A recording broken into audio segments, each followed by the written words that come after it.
Bonjour, dans cette troisième capsule vidéo concernant le deuxième cours, on va parler donc de la biophysique des artères purement mixtes, donc avec démonstration du diagramme tension-rayon des parois vasculaires. Dans la paroi d'une artère mixte, il y a des cellules musculaires lisses, en plus des fibres d'élastine et de collagène mentionnées précédemment.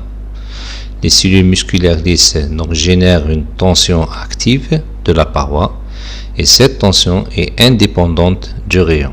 Donc je répète, les cellules musculaires lisses donc vont générer une tension active de la paroi et cette tension est indépendante du rayon. Et donc comme c'est démontré dans ce graphe, on voit bien qu'il n'y a pas R0 comparativement aux artères purement élastiques, mais il y a une surélévation de la courbe donc avec un T, donc avec plutôt une tension active de base et donc pas de R0 et présence d'une tension active de base qui est indépendante de R.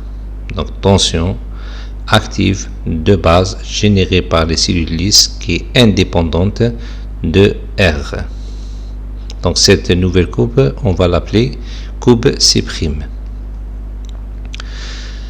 Le diagramme tension-rayon d'une artère mixte est la sommation donc de deux composantes actives, donc active représentée donc par la nouvelle courbe de Hooke, donc c'est la composante active qui est indépendante de rayon, et là la composante donc élastique et donc qu'elle dépend de rayon R qu'on appelle donc la loi de Laplace ou la droite de Laplace.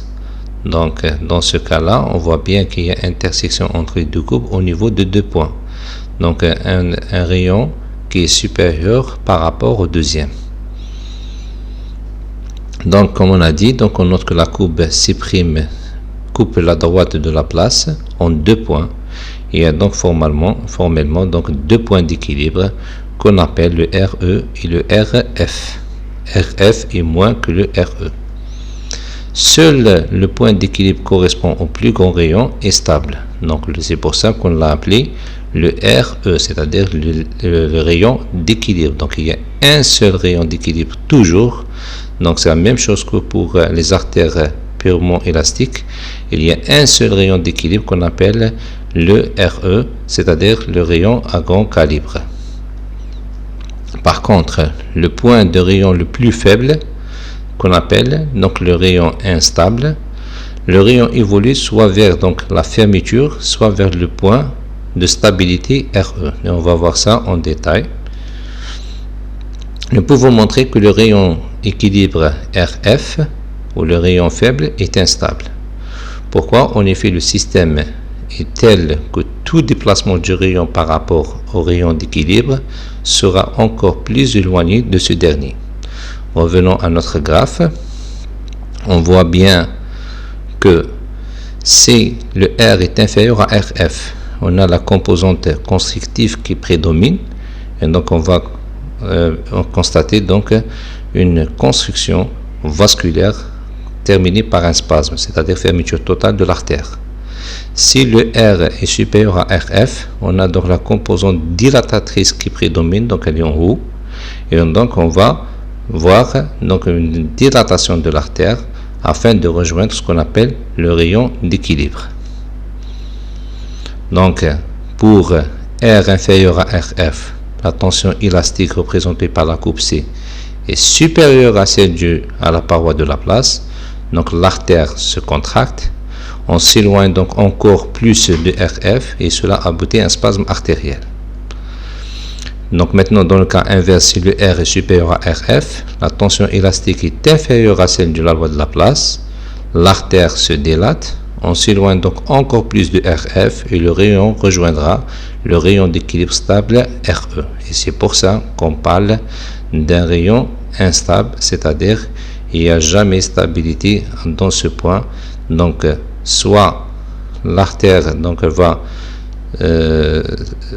se fermer et donner un spasme vasculaire, soit elle va se dilater et va rejoindre ce qu'on appelle le rayon d'équilibre. Qu'en est-il de l'étude de variation du tonus musculaire pour une même pression transmurale. Donc la pression transmurale, c'est-à-dire le gradient de pression entre l'intérieur et l'extérieur du vaisseau, donc elle est constante, représentée par cette droite, ce qu'on appelle la droite de la place. On a donc le trait de Hooke gras, il est en rapport avec ce qu'on appelle le niveau de base ou l'état de base de notre artère. Maintenant, c'est la tension active, qui est due bien sûr au cellule musculaire lisse, diminue. On a abaissement de la courbe, donc une augmentation de RE, c'est-à-dire une vasodilatation. C'est l'état représenté par la courbe numéro 1. Donc s'il y a une baisse de la tension active, on verra donc un abaissement de la courbe et donc le R donc d'équilibre, donc on va augmenter, on va avoir une vasodilatation. Maintenant dans le cas inverse, si la tension active augmente, on va constater donc une élévation de la courbe et donc une diminution de RE. On va appeler ce phénomène vasoconstriction. Donc on a la courbe représentée par la courbe numéro 2. Dans les cas extrêmes, il peut exister des situations où l'augmentation de la tension active est si grande qu'il n'existe aucun point d'intersection. Donc il n'y a aucun point d'intersection avec la courbe tension rayon de l'artère. Il n'y a donc pas de rayon d'équilibre et la tendance constrictive représentée par la courbe C est toujours supérieure par rapport donc à la tendance dilatatrice représentée par la droite de la place, et cela aboutit donc à la fermeture vasculaire, et donc c'est le cas représenté par la courbe numéro 3. Donc on voit bien qu'il n'y a pas de point d'intersection, et donc la courbe de Hooke elle est supérieure, la composante constrictive elle est supérieure à la composante dilatatrice, et on va constater donc fermeture totale vasculaire, donc connue par le mot spasme vasculaire. Maintenant, quel est l'effet de la variation de pression transmurale? Donc là, on va donc la loi de Laplace, le delta P, donc il va être donc une variable. On va donc déterminer notre niveau de base par la ligne droite donc épaisse, donc représentée dans le graphe. Maintenant, si delta P varie, c'est la pente droite ds delta PR qui évolue. Donc quand delta P augmente, le calibre augmente, on a devant donc la droite 1, la situation 1. Maintenant, si delta P diminue, donc le calibre baisse, et donc on est devant la situation 2. On a donc une vasoconstriction, alors que la première elle est en rapport avec une vasodilatation.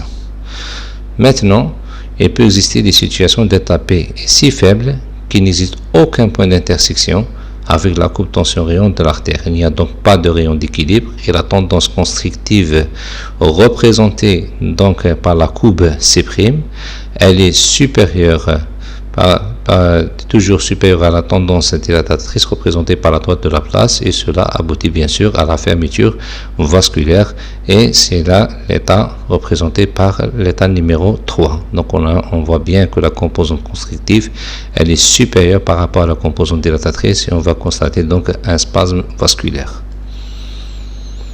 Maintenant, qu'en est-il de la réalité au niveau du corps humain? Donc dans le corps humain, donc la tension active des artères mixtes, elle n'est pas la même pour tous les types d'artères. Donc par exemple au niveau des viscères, le cerveau, donc il y a la tension active au niveau des artères mixtes du cerveau, elle est plus basse par rapport aux artères au niveau des viscères. Et s'il y a donc une hémorragie avec une baisse de delta P, c'est-à-dire du gradient de pression, on va voir donc situation 1, donc c'est l'état normal, et il y a donc intersection entre la courbe d'artère viscérale et l'artère du cerveau, et il y a deux rayons d'équilibre donc pour l'artère du cerveau et l'artère des viscères. Par contre, s'il y a une hypovolémie avec une diminution de delta P, on va constater qu'il y a donc une baisse de la droite de la place avec des insertions donc entre la courbe des viscères par rapport à la loi de Laplace, donc on va constater que la composante constrictive prédomine et on a donc un spasme vasculaire au niveau des viscères. Par contre, au niveau du cerveau, il y a toujours un point d'intersection entre les deux et là on voit bien qu'il y a une vasoconstriction mais il n'y a pas donc un spasme vasculaire et donc le débit est malgré qu'il est faible mais toujours conservé au niveau du cerveau.